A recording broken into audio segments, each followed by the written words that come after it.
Cada vez aparecen en mayor número los gobernantes que dejan de ser ayuda para las naciones, para las personas a quienes gobiernan, y se convierten en tiranos de los pueblos, en personas que solo gobiernan abandonando las leyes, violando las leyes y abandonando toda clase de justicia.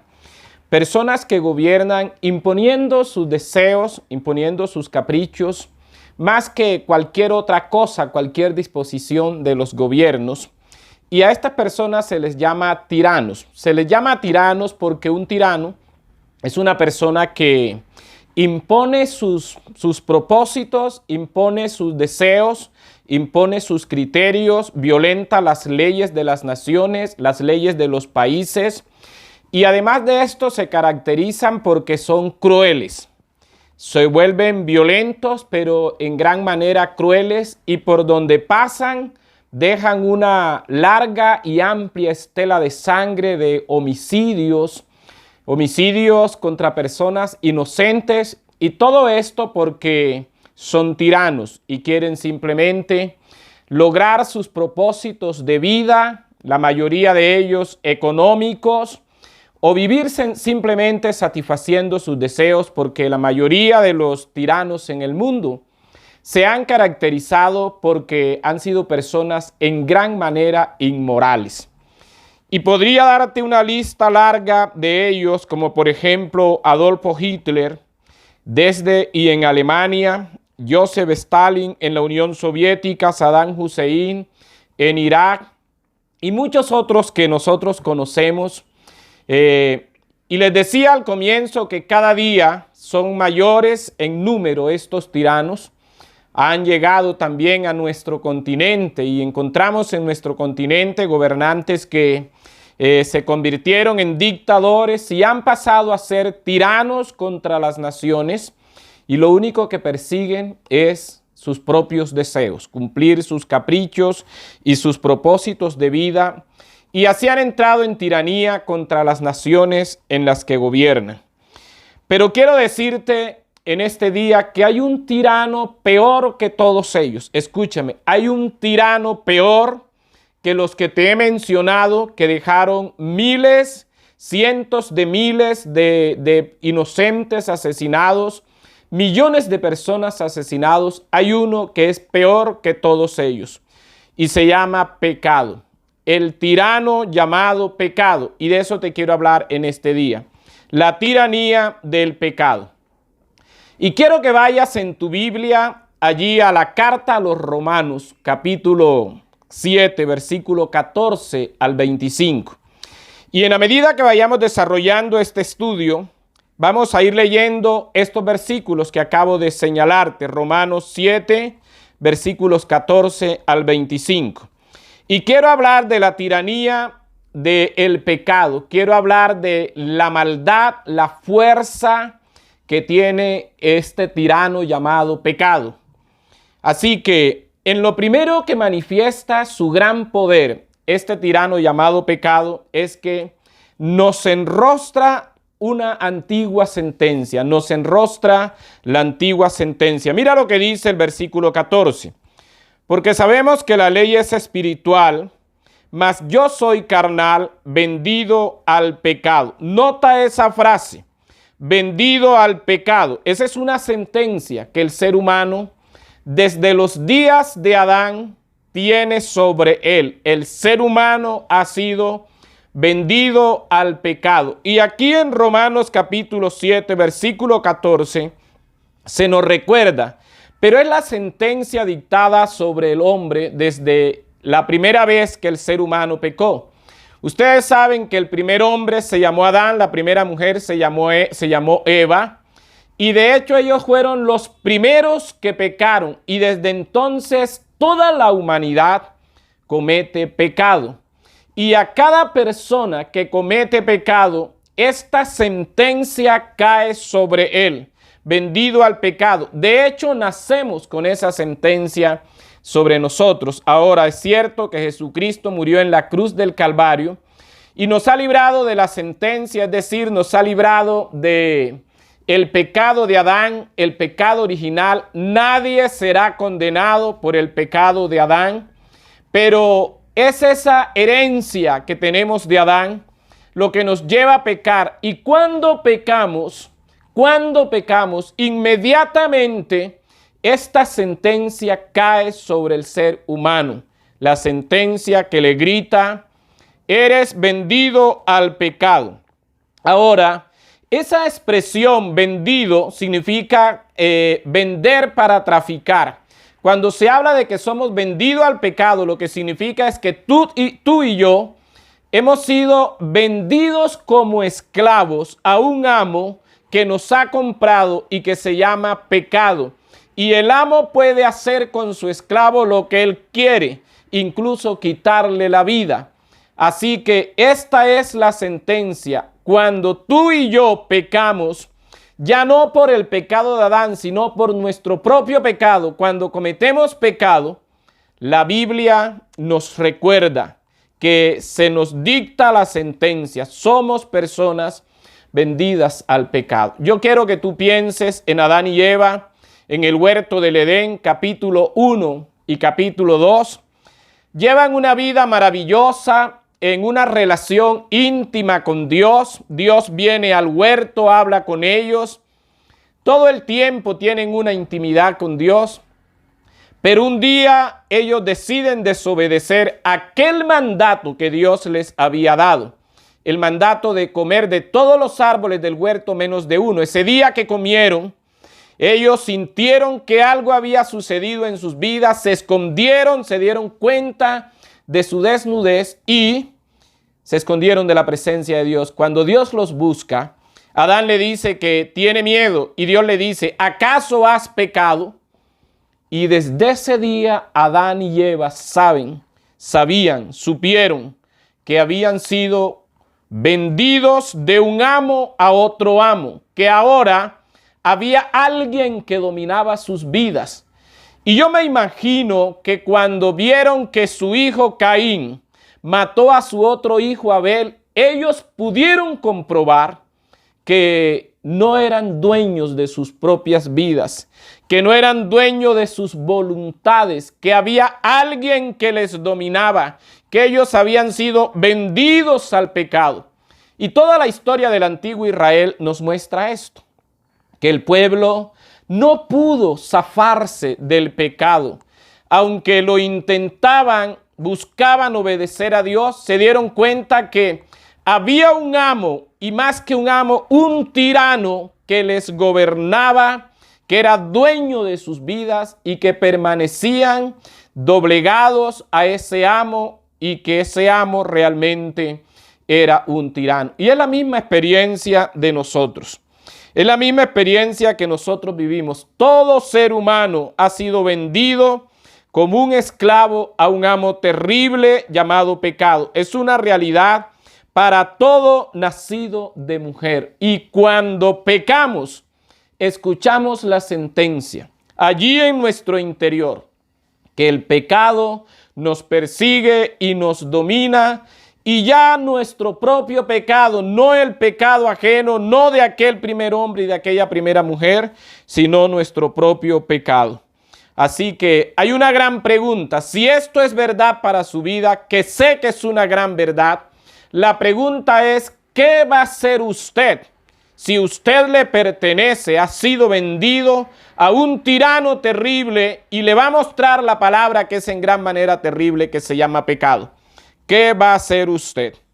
Entonces, lo primero que hace este tirano es que nos enrostra la antigua sentencia. Lo segundo que hace es que somete nuestra voluntad. Mira lo que dicen los versículos 15 hasta el versículo 20. Porque lo que hago no lo entiendo, pues no hago lo que quiero, sino lo que aborrezco, eso hago.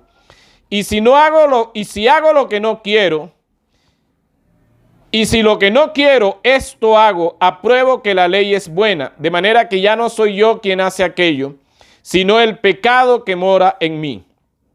Y yo sé que en mí, esto es, en mi carne no mora el bien, porque el querer el bien está en mí, pero no el hacerlo, porque no hago el bien que quiero, sino el mal que no quiero, eso hago. Y si hago lo que no quiero, ya no lo hago yo, sino el pecado que mora en mí.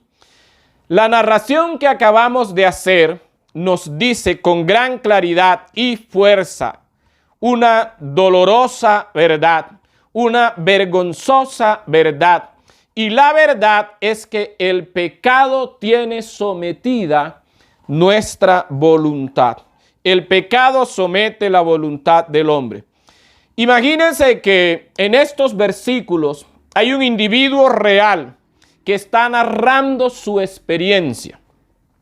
Y el individuo está haciendo las siguientes consideraciones, las siguientes declaraciones. Primera declaración, él dice, yo no entiendo mi proceder.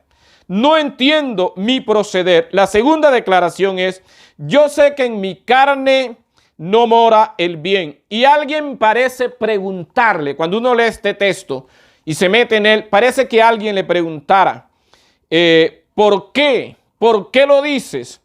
Y él responde, porque no hago lo que quiero, sino lo que aborrezco, eso hago.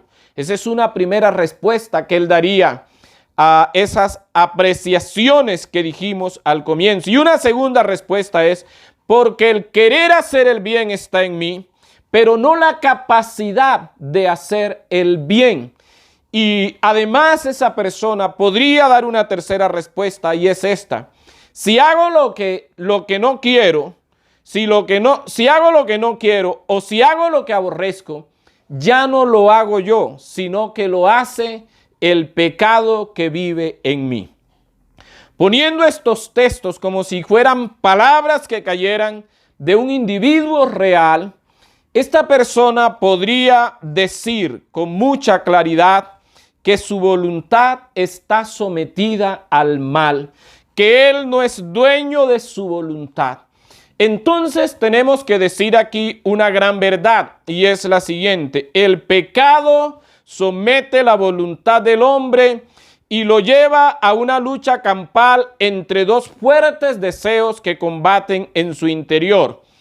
Un deseo que quiere obedecer a Dios, se llama aquí el hombre interior, y otro deseo que hay en él que quiere hacer el pecado, que aquí se llama el hombre carnal, que también se llaman aquí mis miembros, los miembros de nuestro cuerpo.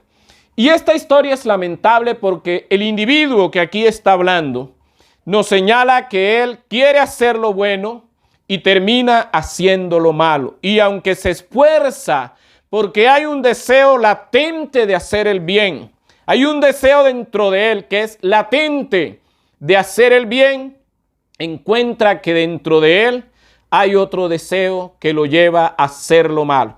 Y es lamentable porque parece que termina haciendo lo malo. A esa realidad de querer hacer lo bueno y terminar haciendo lo malo se le llama el dominio del pecado sobre la voluntad humana. Este tirano domina la voluntad de mucha gente y mientras esto sea así, mientras la Biblia nos está enseñando que es imposible que el hombre abandone el pecado en sus propias fuerzas y hay una razón poderosa y es que el pecado domina y esclaviza la voluntad humana. Mientras la Biblia nos esté enseñando esto, mis amados hermanos, entonces el ser humano, aunque quiera hacer lo bueno, aunque quiera dejar de hacer el pecado, terminará cometiendo pecado porque este tirano le tiene esclavizada su voluntad. Y por eso es que encontramos mucha gente que quiere dejar de mentir y no puede dejar de mentir, quiere dejar de fornicar y no puede dejar de fornicar, quiere dejar de robar y no puede dejar de robar, quiere dejar de gritar y de romper con sus palabras agresivas y con esa actitud agresiva de un mal carácter. Quiere dejar de dañar a los suyos y no puede porque su voluntad está cautiva por un tirano llamado pecado. Ahora, mis amados hermanos, esto es lamentable cuando esto aún le sucede a una persona que se considera cristiana y los hay de veras. Entonces, te he dicho dos cosas. El pecado te dicta la sentencia. Y con todo esto que acabo de decirte en la segunda parte, que esclaviza, que somete la voluntad, sí que la persona que tiene la voluntad sometida escuchará la vocecita interior que le dice: eres esclavo del pecado, eres vendido al pecado, el pecado es tu amo, el pecado es tu dueño. Y la vocecita interior se deja escuchar muy a menudo. Pero hay una tercera manifestación de este tirano, y es que este tirano llamado pecado establece en nosotros leyes de rebeldía. Escucha los versículos 21 al 23. Así que, queriendo yo hacer el bien, hallo esta ley, que el mal está en mí, porque según el hombre interior me deleito en la ley de Dios, pero veo otra ley en mis miembros que se rebela contra la ley de mi mente y que me lleva cautivo a la ley del pecado que está en mis miembros. En estos versículos, mis amados hermanos, versículo 21, 22 y 23, la palabra ley se repite 5 veces. Y no siempre significa lo mismo. En algunos versículos se refiere a la ley de Moisés. Por ejemplo, en el versículo 21 y 22 se refiere a la ley de Moisés. Pero en el versículo 23, cuando habla de la ley de mis miembros, se habla de una ley de pecado. Como si en esta carne, en estos miembros, en esta naturaleza humana que tenemos, hubiesen establecidas leyes de pecado que nos llevan a hacer lo malo, que nos llevan a desobedecer a Dios, que nos llevan a violar la ley de Dios. Y eso es lo que está diciendo el texto, que el pecado ha establecido leyes en usted y en mí, en esta naturaleza, y esas leyes siguen gobernando y siguen dirigiendo nuestra existencia, nuestra manera de vivir. Así que usted y yo tenemos que preguntarnos qué vamos a hacer, porque muchas veces nosotros queremos y luchamos por hacer el bien, lo que es correcto, y terminamos haciendo lo que es incorrecto. Uno de los ejemplos más claros que yo encuentro en cuanto a esto es el problema del mal carácter, la persona que tiene mal carácter. He visto cristianos, líderes, luchando con su mal carácter, y son conscientes que cuando su mal carácter explota, dañan a otros, pecan contra otras personas. Y he visto a estos cristianos llorando, luchando, deseando cambiar eso, pero es como si una ley natural estuviera establecida en su ser que le domina y le lleva a nuevos episodios donde vuelve a pecar contra los suyos y los vuelve a dañar. Así que se debe entonces a una ley de rebeldía dentro de usted. Se debe a una ley de rebeldía que hay dentro de usted. Y la pregunta es, ¿qué va a hacer usted? ¿Qué va a hacer usted? Querer de corazón hacer lo bueno y terminar haciendo lo malo se debe a una ley de rebeldía establecida en nuestra naturaleza caída.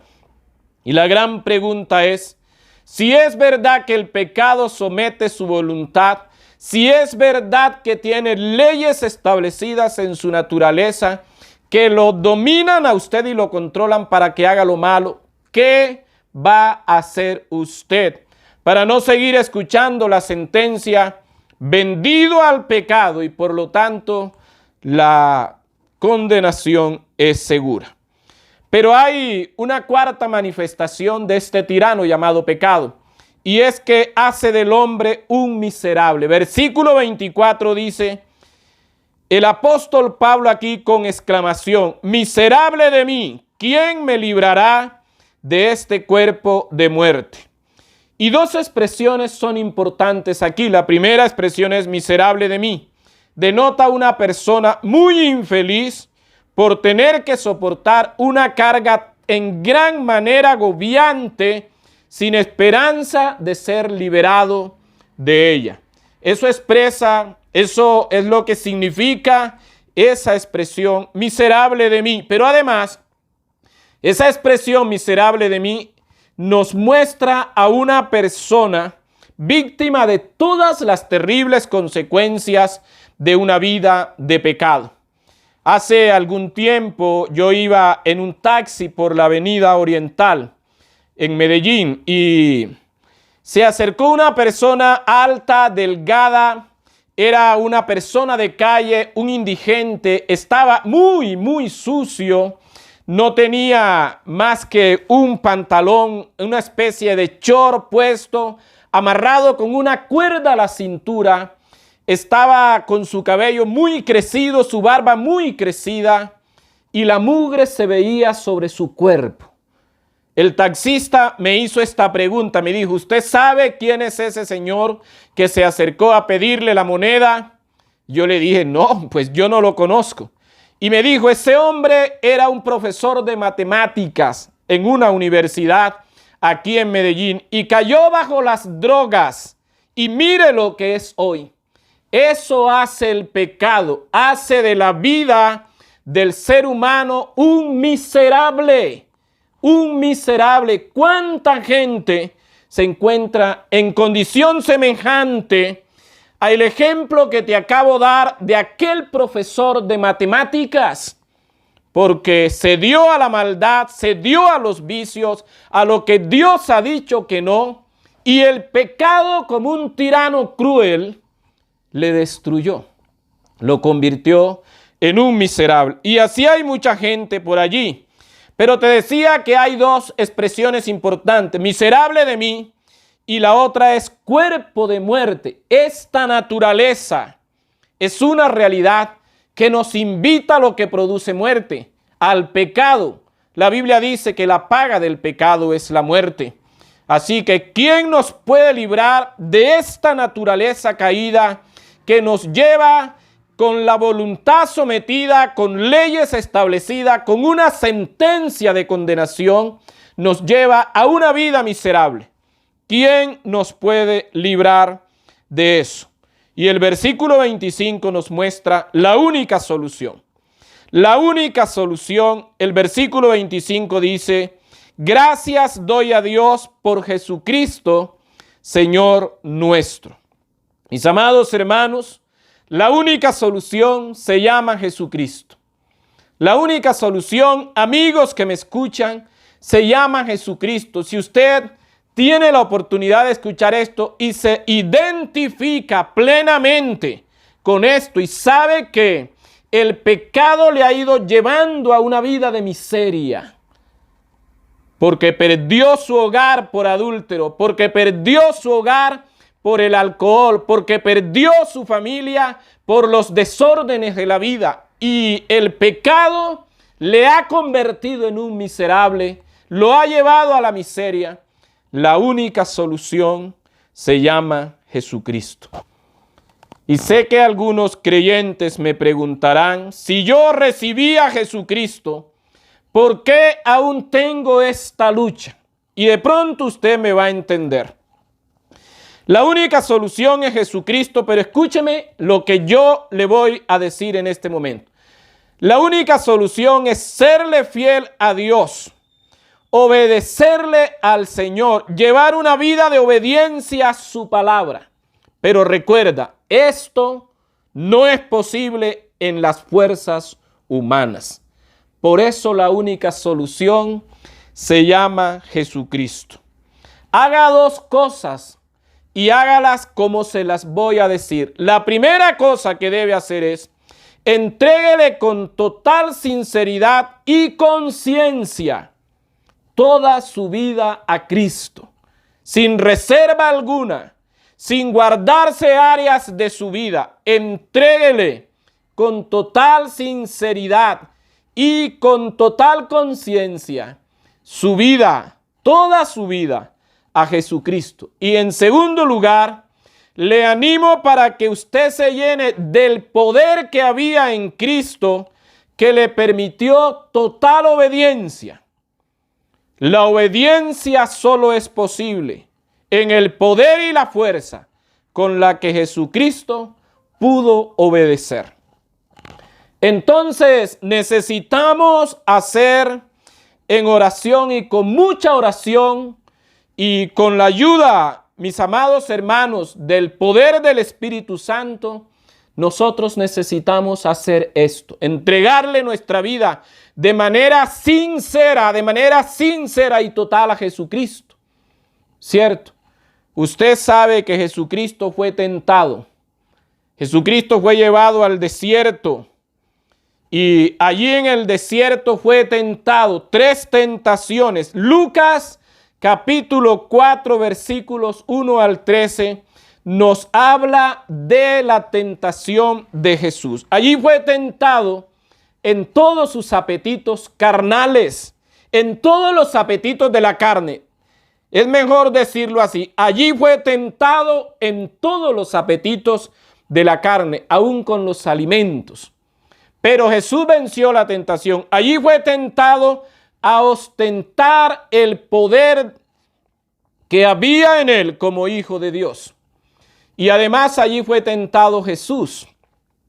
En Lucas capítulo 4 versículos 1 al 13. Porque el diablo le ofreció la gloria de las naciones, de los reinos de la tierra. Pero Jesucristo no cedió a ninguna tentación. Ahora, cuando uno lee esos versículos, Lucas 4 versículos 1 al 13, mire cómo comienza diciendo este texto. Jesús, lleno del Espíritu Santo, volvió del Jordán y fue llevado por el Espíritu al desierto por 40 días y era tentado por el diablo. Pero note que lo primero que el texto nos dice es que Jesús estaba lleno del Espíritu Santo. Jesús pudo vencer la tentación porque no buscó vencerla en estas fuerzas humanas, sino que las venció en el poder del Espíritu de Dios que moraba en él. Es que, mis amados hermanos, la clave está en no luchar en nuestras propias fuerzas, sino en las fuerzas y el poder que nos da el Espíritu Santo.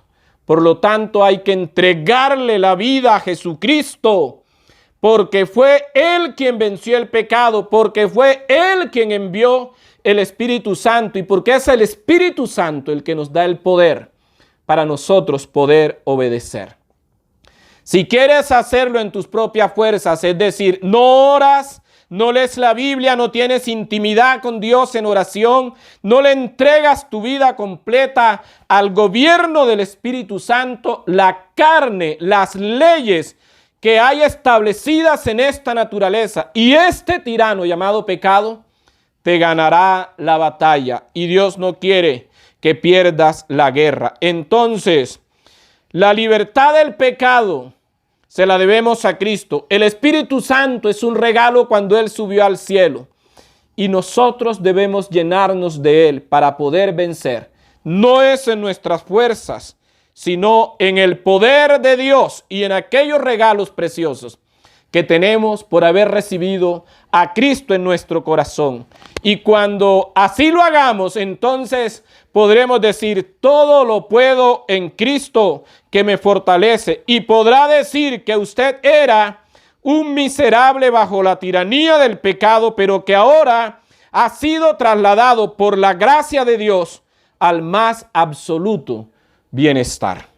Que Dios te bendiga.